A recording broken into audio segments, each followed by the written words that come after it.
नमस्कार, good morning, बहुत स्वागत आप सभी का। आप देख रहे हैं एबीपी गंगा। मैं आपके साथ सोनिका सिंह। महाशिवरात्रि की आप सभी को बहुत बहुत हार्दिक शुभकामनाएं।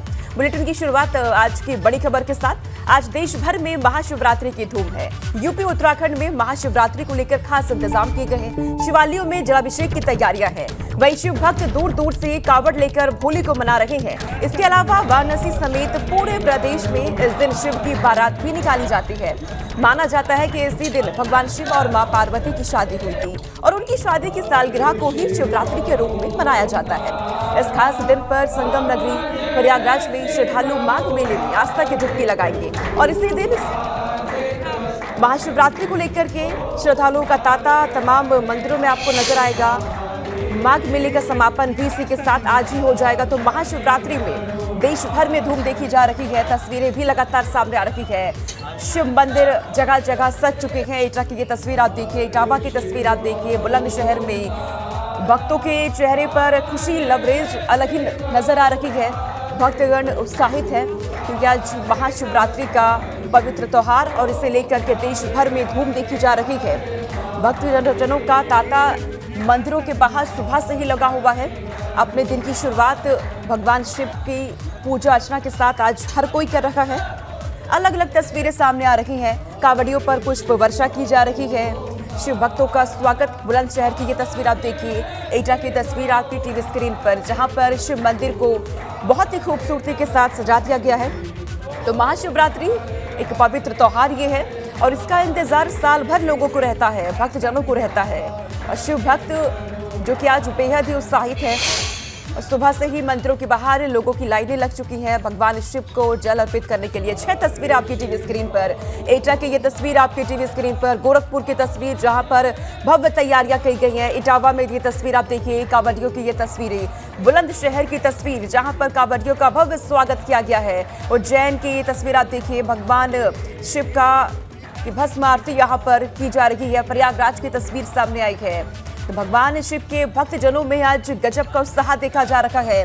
हर कोई महाशिवरात्रि को लेकर के बेहद उत्साहित और आज सुबह से ही मंदिरों के बाहर से तस्वीरें सामने आ रही है। शिवालयों में शिव भक्तों की भारी भीड़ आज देखी जा रही है। तो अलग अलग हिस्सों से ये तस्वीरें सामने आई है। देश भर में महाशिवरात्रि की ये धूम, क्योंकि एक प्रमुख त्योहार है भारतीयों का और इसका इंतजार हर किसी को रहता है। पौराणिक कथाओं के अनुसार आज के ही दिन भगवान शिव और पार्वती माँ की शादी हुई थी। तो उनकी शादी की सालगिरह के मौके का हर किसी को इंतजार रहता है। आज के दिन लोग उपवास रखते हैं, व्रत रखते हैं और भगवान शिव की आराधना की जाती है। मंदिरों में सुबह से ही लाइनें आज देखी जा रही है और देश भर के कोने कोने से आई तस्वीर ये आपकी टीवी स्क्रीन पर इस वक्त। तो आज के दिन भगवान शिव और माता पार्वती की पूजा की जाती है। लोग उपवास रखते हैं, व्रत रखते हैं और कहा जाता है कि आज के दिन आप जो भी मनोकामनाएं करते हैं, जो भी आपकी इच्छा होती है, भगवान शिव की पूजा करने से वो मनोकामनाएं आपकी पूर्ण होती हैं। तो ये तस्वीरें आज बेहद उत्साहित शिव भक्त नजर आ रहे हैं। इटावा में कांवड़िया आप देखिए किस तरीके से उत्साहित है, बुलंदशहर में भी। और हालांकि इसको लेकर के सुरक्षा भी चाक चौबंद कर दी गई है क्योंकि भारी भीड़ भक्तों की देखी जा रही है। तो चप्पे चप्पे पर पुलिस फोर्स भी तैनात कर दी गई है। प्रयागराज की ये तस्वीर आप देखिए, उज्जैन की तस्वीर सामने आई है। भगवान शिव के यहाँ पर भस्म आरती करते हुए की ये तस्वीरें। गोरखपुर की तस्वीर, भव्य स्वागत करती गई है शिव मंदिरों में। तो महाशिवरात्रि का बहुत महत्व होता है आज के दिन और ये सीधी तस्वीर हम आपको दिखा रहे हैं। और यही वजह है कि आज के दिन हर कोई व्रत रखता है, उपवास रखता है।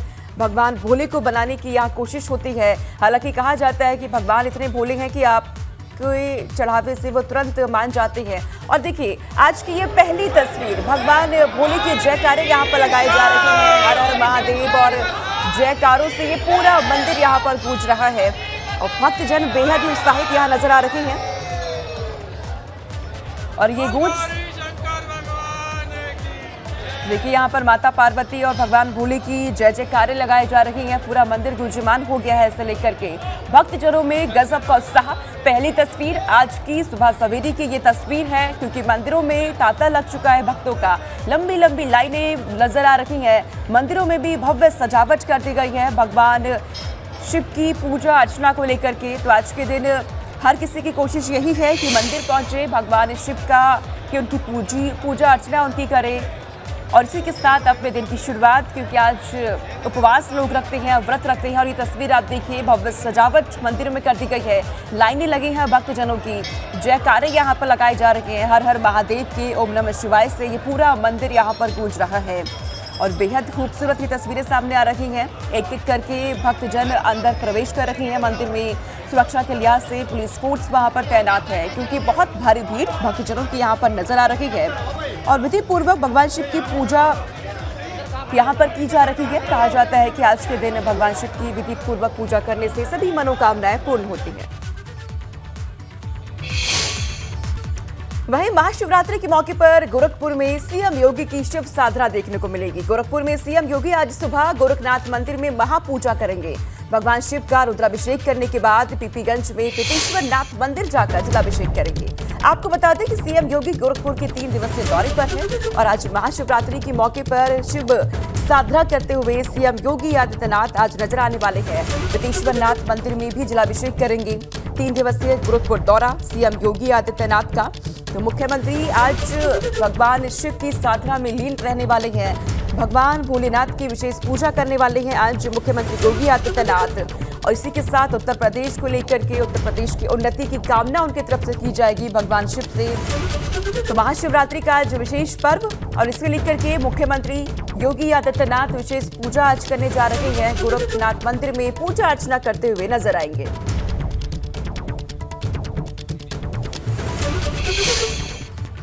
खबरों में आगे रुक करते हैं। 20 फरवरी को यूपी के बजट सत्र से पहले समाजवादी पार्टी घेराबंदी के लिए रणनीति में जुटी है। स्वामी के मानस विवाद के बीच आज अखिलेश खुद लखनऊ वापस लौटेंगे और दोपहर 1:30 बजे सपा विधायकों के साथ बैठक करने वाले हैं। विधायकों की ये बैठक पार्टी कार्यालय पर बुलाई गई है, जिसमें सपा के मुख्य सचेतक मनोज पांडे और बाकी विधायक मौजूद रहेंगे। वहीं सदन में सरकार को घेरने वाले मुद्दों पर रणनीति भी बनाई जाएगी। यहाँ पर तो यूपी विधानमंडल के बजट सत्र में सरकार को घेरने की तैयारी में समाजवादी पार्टी अब जुट चुकी है। विधायकों के साथ सरकार को घेरने के मुद्दे अब तय किए जाएंगे। यहाँ पर तो यूपी के बजट से पहले सपा का घेराबंदी प्लान तैयार हो रखा है, रणनीति बनाई जा रही है। तो समाजवादी पार्टी बड़ी बैठक करने जा रही है। पार्टी के विधायकों के साथ अखिलेश यादव भी बैठक में मौजूद रहेंगे।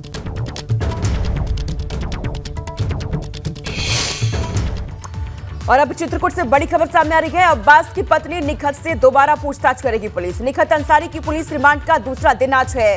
कल देर रात निखत से पुलिस लाइन में पूछताछ हुई थी। कल निखत ने कई अहम राज्यों से पर्दा भी उठाया। सूत्रों के हवाले से ये जानकारी मिल रही है। निखत और ड्राइवर से अलग अलग कमरों में एसटीएफ ने पूछताछ की है।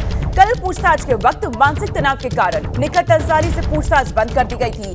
निखत का फोन अनलॉक करने के लिए लखनऊ से स्पेशल टीम को बुलाया गया है। वहीं निखत अंसारी के वकील को भी पूछताछ के दौरान बाहर कर दिया गया था। कोर्ट के आदेश का हवाला देकर वकील साथ में रहने की मांग कर रहे थे, लेकिन बाहर कर दिया गया था वकील को। अभी पुलिस लाइन के गेस्ट हाउस में निखत और नियाज को रखा गया है और आज दूसरा दिन, आज भी पुलिस पूछताछ करने जा रही है। कल बहुत से अहम राज्यों से पर्दा उठा है। सूत्रों के हवाले से ये जानकारी मिल रही है। सवाल जवाब हो रहे हैं निखत अंसारी से, उसके ड्राइवर के साथ, नियाज से भी, और आज भी पूछताछ हो रही है।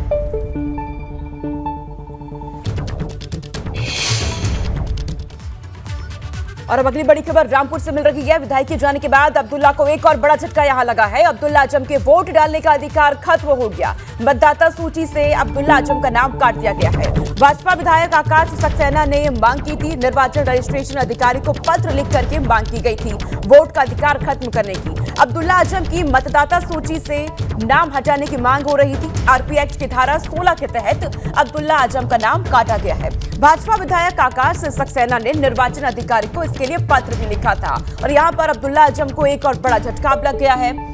अब्दुल्ला आजम के वोट डालने का अधिकार को भी यहां खारिज कर दिया गया है, खत्म कर दिया गया। हाँ, हमने रामपुर में निर्वाचन रजिस्ट्रीकरण अधिकारी को ये पत्र लिखा था कि आरपी एक्ट की धारा 16 के अंतर्गत जिस तरीके से आजम खान का वोट देने का अधिकार समाप्त किया गया था, उसी तरीके से चूँकि अब्दुल्ला आजम खान को अब सज़ा हो चुकी है, तो इनका भी उक्त धारा के अंतर्गत वोट देने का अधिकार समाप्त किया जाए। आज उसी के परिक्षेप में इनका जो वोट देने का अधिकार था समाप्त कर दिया गया, वो उसको काट दिया गया।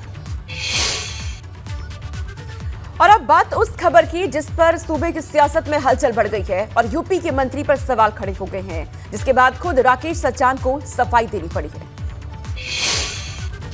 वो 72 प्लाट तो सही कह रहे हो, वो नियम में ही हुए थे।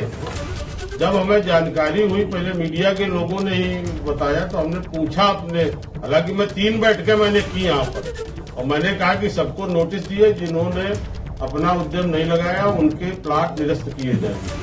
तो उसी के चलते हमने अभी उसमें कुछ बनाया नहीं, इसलिए हमने अपने आप को उनको निरस्त कर लिया। अब वो सारे के सारे प्लाट जो छोटे एमएसएमई के उद्यमी होंगे उनको आवंटित किए। खबर रायबरेली से है। मंत्री के सामने भाजपा नेताओं का हंगामा जहां देखा गया। राज्य मंत्री के सामने 2 भाजपा नेताओं की नोकझोंक यहां हो गई। भाजपा के किसान नेताओं ने दूसरे नेताओं की शिकायत की। 1 दिवसीय दौरे पर रायबरेली पहुंची राज्य मंत्री प्रतिभा शुक्ला। भाजपा किसान नेता रमेश ने भाजपा नेता विश्व प्रकाश पाठक को सीएमओ का दलाल बता दिया। राज्य मंत्री से सीएमओ के भ्रष्टाचार की शिकायत करने पहुंचे थे किसान नेता। तो 1 दिवसीय दौरे पर पहुंची थी राज्य मंत्री, लेकिन उनके सामने 2 नेताओं की झड़प हो गई। नोकझोंक वहां देखने को मिली। मंत्री के सामने भाजपा नेताओं का हंगामा देखने को मिला। ये तस्वीर आपकी टीवी स्क्रीन पर हंगामे के वक्त की, जब राज्य मंत्री के सामने भाजपा नेता आपस में ही उलझ गए, बहसबाजी होने लगी, नोकझोंक बढ़ गई दोनों के बीच। सीएमओ की शिकायत को लेकर यहां नोकझोंक हुई।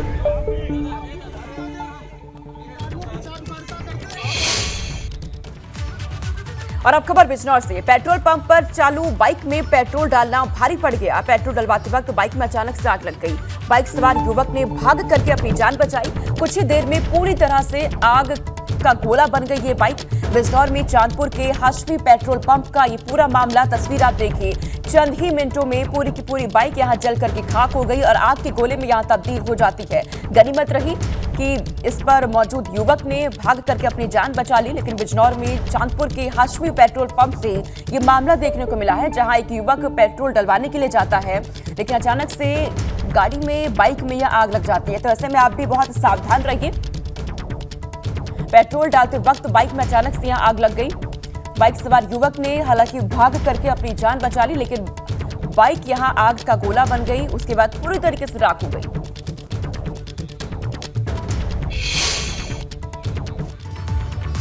गाजियाबाद के न्यू आर्य नगर में हत्या से सनसनी मची है। पति ने चाकू से गोद करके पत्नी की हत्या कर दी। पत्नी के घर पर जाकर मौत के घाट उतार दिया।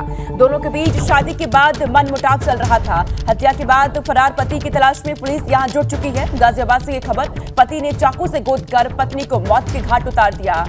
पत्नी के घर जाकर के मौत के घाट उतारा है। शादी के बाद दोनों के बीच मनमुटाव चल रहे थे, सब कुछ ठीक नहीं चल रहा था। इसी वजह से पति ने अपनी पत्नी को मौत के घाट उतार दिया और हत्या करने के बाद पति फरार हो गया है। पुलिस को जैसे इसकी सूचना दी गई, पुलिस मौके पर पहुंचती है और अब पति की तलाशी में पुलिस यहां जुट चुकी है। गाजियाबाद के न्यू आर्य नगर में यह हत्या की गई है। इसके बाद इलाके में हड़कंप मचा हुआ है। पूरे इलाके में सनसनी। पति ने चाकू से अपनी ही पत्नी को मौत के घाट उतार दिया। और अब अगली खबर बिजनौर से है, जहां एक गुलदार ने किशोरी पर जानलेवा हमला बोल दिया। मामला नगीना थाना इलाके के किरतपुर जंगल का है, जहां चारा लेने गई युवती को गुलदार ने अपना शिकार बना लिया और इलाज के दौरान उसकी मौत के बाद परिजनों में कोहराम मचा हुआ है। अब तो गुलदार ने यहां एक युवती पर हमला बोल दिया। युवती गंभीर रूप से घायल है।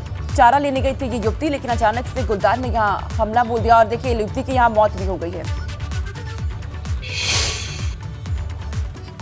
नोएडा में पुलिस ने एक ऐसे गैंग का खुलासा किया जो लोन देने का लालच देकर रिकवरी के लिए अश्लील वीडियो के जरिए ब्लैकमेल करता था। गैंग के सदस्य इसके लिए चाइनीज ऐप का उपयोग करते थे। पुलिस ने गैंग का पर्दाफाश करते हुए 3 लोगों को गिरफ्तार किया है। पकड़े गए लोगों के पास से 8 मोबाइल फोन, लैपटॉप, सैकड़ों लोगों का डेटा भी यहां बरामद हुआ। मामला नोएडा थाना फेज 1 का बताया जा रहा है।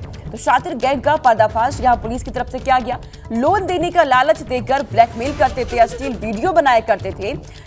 इन आरोपियों के पास से 8 मोबाइल, लैपटॉप भी बरामद हुए हैं और इसमें कई लोगों के डेटा भी बरामद कर लिए हैं पुलिस ने। का डाटा लेकर के और जो डिफ़ॉल्टर हो जाते थे, छोटे लोन्स में जो डिफ़ॉल्टर हो जाते थे, उसमें ये व्हाट्सएप पे उसको मैसेज करते थे और इसके अलावा जो है पॉर्न साइट्स की लिंक्स भी भेजते थे। और उसको कहते थे कि अगर लोन नहीं दिया तो आपका जो है वो वीडियो एडिट करके और हम इसको एस्टेब्लिश कर देंगे, कहीं जो है वो पोस्ट कर देंगे सोशल मीडिया साइट। एयरलाइंस में जो है वो सिक्योरिटी और ग्राउंड स्टाफ के नाम पे जो है लोगों को ऑनलाइन जो है चीट करते थे, उनको बताते थे आपकी नौकरी लगवाएंगे और उसके बाद जो है उनसे 20,000 25,000 जो भी पैसा मिल जाता था वो पैसा डलवा देते थे और नंबर ब्लॉक कर देते थे। तो इस तरह से जो है वो ये ठगी करते थे। इसमें 3 लोग अरेस्ट हुए हैं। अभी इनका एक और साथी है राजू जो फरार है। बरेली की आला हजरत दरगाह से जुड़े संगठन ऑल इंडिया मुस्लिम जमात ने बागेश्वर धाम पीठाधीश्वर धीरेन्द्र शास्त्री पर मुसलमानों को धमकी देने का आरोप लगाया है।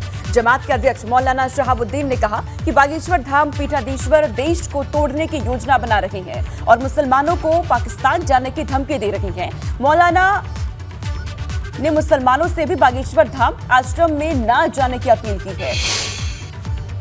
बागेश्वर धाम के बाबा धीरेन्द्र शास्त्री ने मुसलमानों को धमकी दी है और ये कहा है कि पासपोर्ट बनवा लें और वो पाकिस्तान चले जाएं।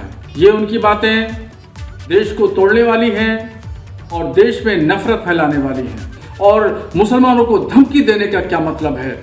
मैं उनको सलाह देना चाहता हूं कि वो मुसलमानों को धमकी न दें। हिंदुस्तान का बाशिंदा अमन पसंद और शांतिपूर्वक है। यूपी में स्कूलों को कोरोना काल के दौरान ली गई फीस में से 15% लौटाना होगा। हाईकोर्ट के फैसले के बाद इसे लेकर शासन ने आदेश जारी कर दिया है। शासन के आदेश में कहा गया है कि प्रदेश में संचालित सभी स्कूलों को शैक्षणिक सत्र 2020-21 में लिए गए शुल्क में से 15% छात्रों को लौटानी होगी। इसे लेकर दो तरीके बताए गए हैं। पहला ये कि यदि बच्चा अब भी उस स्कूल में पढ़ रहा है तो उसके आगे जमा होने वाली फीस में यह धनराशि एडजस्ट कर दी जाएगी। दूसरा यह है कि यदि बच्चा स्कूल छोड़ चुका है तो यह 15% धनराशि उसको लौटाई जाएगी। इसे लेकर प्राइवेट स्कूल एसोसिएशन के अध्यक्ष अनिल अग्रवाल ने कहा कि कोरोना काल में अधिकतर स्कूलों ने अभिभावकों की समस्याओं को देखते हुए 20% तक फीस में छूट दे दी थी। यदि किसी स्कूल में ऐसा नहीं किया गया है तो उन्हें अभिभावकों से संपर्क कर फीस लौटा देना चाहिए। तो आदेश का पालन करने के लिए साफ तौर पर शासन की तरफ से भी कह दिया गया है। 15% फीस अभिभावकों को स्कूलों की तरफ से वापस अब करनी होगी। कोविड काल के दौरान स्कूलों ने बच्चों से पढ़ाई के नाम पर जो फीस ली थी उसमें से एक शैक्षिक सत्र की फीस का 15% छात्र छात्राओं के अभिभावकों को वापस करने या फिर उसे वर्तमान सत्र की फीस में समायोजित करने के निर्देश हाईकोर्ट ने दिए थे। इसके बाद शासन ने भी अब इसे अमली जामा पहनाने के लिए आदेश जारी कर दिए हैं। लेकिन देखना यह होगा कि क्या स्कूल इन आदेशों का पूरी तरह पालन करते हैं, क्योंकि कई स्कूल ये भी तर्क दे रहे हैं कि उन्होंने तो कोविड काल के दौरान ही आर्थिक समस्याओं को देखते हुए अभिभावकों को फीस में छूट दे दी थी। ऐसे में एक बार फिर से डिस्काउंट देना संभव नहीं होगा। वहीं दूसरी ओर अगर बात करें तो कई स्कूल ऐसे भी हैं जिन्होंने कोविड काल के दौरान भी स्कूल फीस में राहत नहीं दी थी। तो देखने वाली बात ये होगी कि क्या वो स्कूल अब अभिभावकों को फीस वापसी या फिर वर्तमान सत्र में उनके बच्चों की फीस में समायोजन करेंगे। कैमरा सहयोगी हरिओम के साथ शैलेश अरोरा, एबीपी गंगा, लखनऊ। हमारे साथ में Uttar Pradesh unaided private school association के अध्यक्ष अनिल अग्रवाल जी हैं, उनसे बात करते हैं। अनिल जी, पहले हाईकोर्ट का फैसला आया, उसके आधार पर अब शासनादेश भी आ गया है, किस तरह से आप लोग कर रहे हैं इस पर काम? देखिए, माननीय उच्च न्यायालय का जो आदेश है और अभी शासनादेश जारी हुआ है, इसके संदर्भ में ये कहना चाहूँगा कि अनएडेड प्राइवेट स्कूल एसोसिएशन के जितने मेंबर स्कूल्स हैं उन्होंने कोविड काल में अपनी तरफ से बढ़ के पहले ही 20% तक का डिस्काउंट पेरेंट्स को दिया हुआ है और जनरली सभी को दिया था, क्योंकि उस समय आपदा की स्थिति आई थी और उस समय उत्तर प्रदेश सरकार की तरफ से शासनादेश 2 जारी हुए थे और उसका पालन भी हम लोगों के द्वारा किया गया। और एक बात मैं आज और कहना चाहूँगा, यहाँ पर बात हो रही है केवल 20-21 की। उत्तर प्रदेश सरकार ने हम लोगों को 21-22 की फ़ीस की भी बढ़ोतरी की रोक लगाई थी, जिसको हम लोगों ने स्वीकार किया था, क्योंकि पेरेंट्स के सामने वाकई में दिक्कत चल रही थी। और जो स्कूल्स ये डिस्काउंट्स अपने यहाँ दे चुके हैं ऑलरेडी, तो उनके ऊपर तो ये बाध्यता होती नहीं है। हाँ, एक बात ज़रूर है, जिन विद्यालयों के स्तर पर ऐसा नहीं हुआ है वहाँ पर वो उनको संपर्क करें पेरेंट्स और उनको एडजस्ट किया जाएगा और जो बच्चे जहाँ से पढ़ के जा चुके हैं उनको रिफ़ंड करेंगे या उनको बुलाएंगे, या ये डिपेंड करता है पेरेंट्स के ऊपर कि वो स्कूल को कैसे अप्रोच करते हैं। सरकार का बहुत बहुत धन्यवाद, हाई कोर्ट का बहुत बहुत धन्यवाद। हम तो ये चाहते थे सरकार हाईकोर्ट के फैसले के पहले सरकार को इस पे एक्शन ले लेना चाहिए था। किसी स्कूलों ने नहीं माफ़ किया है, जिन्होंने दबाव बना लिया है या किसी तरह प्रेशर बना लिया स्कूलों पे, उनकी तो अलग बात है, वापस कर दिया गया होगा। बहुत मुश्किल से 5% या 10% भले बच्चों की फीस वापस हुई हो, बाकी अभी 90-95% किसी की फीस वापस नहीं हुई है। तो पहले तो हम लिखित में शिकायत करेंगे, DRS साहब से बात करेंगे, DM साहब से बात करेंगे। उसके बाद भी अगर नहीं हमारी सुनवाई होती है तो और ऊपर तक जाएंगे, और फिर भी नहीं होती है तो हम पुनः फिर कोर्ट जाएंगे। खबर फिरोजाबाद से है। फिरोजाबाद में पुलिस ने एक कबाड़ की दुकान पर छापा मारकर 5 गाड़ियों को जब्त कर लिया और कबाड़ दुकान मालिक को हिरासत में ले लिया है। ये कार्रवाई आगरा पुलिस की तरफ से की गई थी, जो 2 चोरों को लेकर फिरोजाबाद के जाटापुरी के एक कबाड़ दुकान पहुंची थी। दोनों चोरों ने पूछताछ में 5 चोरी की गाड़ियों के बारे में जानकारी दी थी, जिसके बाद पुलिस ने कार्रवाई करते हुए चोरों की निशानदेही पर छापा मारा। तो 2 चोरों को लेकर के यहां पहुंची थी पुलिस। इसके बाद यहां कार्रवाई की गई है। कबाड़ दुकान के मालिक को हिरासत में ले लिया गया है। आगरा पुलिस ने चोरी की 5 गाड़ियां भी यहां से बरामद कर ली है। तो 2 चोरों को पहले पकड़ा गया था और उन चोरों की निशानदेही पर पुलिस उन्हें लेकर के यहां पहुंचती है। कबाड़ दुकान के मालिक को हिरासत में यहां ले लिया गया, छापेमारी की गई और चोरी की 5 गाड़ियों को भी यहां से पुलिस ने बरामद कर लिया है। तो ये चोर गाड़ियों को चुरा करके यहाँ पर ला के रखते थे इस कबाड़ की दुकान पर, इसीलिए कबाड़ की दुकान के मालिक को हिरासत में लिया गया है। जालौन में पुलिस और बदमाशों के बीच मुठभेड़ हो गई है। ये बड़ी खबर मिल रही है। 15,000 का इनामी बदमाश गिरफ्तार हो चुका है। पुलिस की गोली से घायल बदमाश अस्पताल में भर्ती है। गिरफ्तार बदमाश का नाम बुरे जाटा बताया जा रहा है। तो जालौन से ये बड़ी खबर, जहां पुलिस और बदमाशों के बीच मुठभेड़ हो गई। 15,000 का इनामी बदमाश गिरफ्तार हो चुका है। हालांकि इस मुठभेड़ के दौरान गोली लगने से घायल बदमाश को अस्पताल में भर्ती भी करा दिया गया है। गिरफ्तार बदमाश का नाम यहाँ बुरे जाटा बताया जा रहा है। तो पुलिस को लगातार इसकी सूचना मिल रही थी। इसके बाद पुलिस ने तलाशी शुरू की थी इस बदमाश की। पुलिस और बदमाशों के बीच मुठभेड़ हो जाती है पकड़ने के दौरान ही। तो 15,000 का इनामी बदमाश ये बताया जा रहा था। हालांकि इसे अब गिरफ्तार कर लिया गया है।